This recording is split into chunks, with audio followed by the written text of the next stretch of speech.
Православните верници денес и утре ги одбележуваат последните два христијански празници во јануари – Свети Антон и Свети Атанасиј.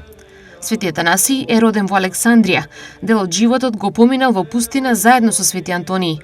Учествувал на првиот Вселенски собор, каде и покрај младоста се истакнал со своето познавање на Светото писмо и говорништво, поради што по барање на народот бил избран за архиепископ на Александриската црква, каде што служел долги години.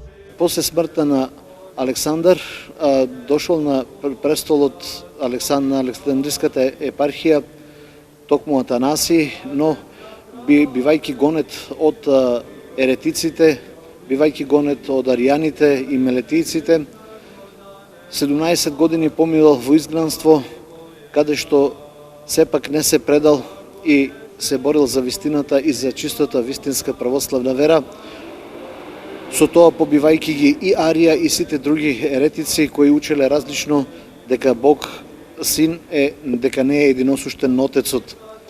Во своите капитални дела што Свети Атанасиј ги има оставено зад себе, токму се изучуваат овие догмати за Синот Божи, има слово кон паганите и така наатаму. Бивајќи вистински пастир, тој през 47 години бил епископ на Александриската катедра и се упокоил во 327 година.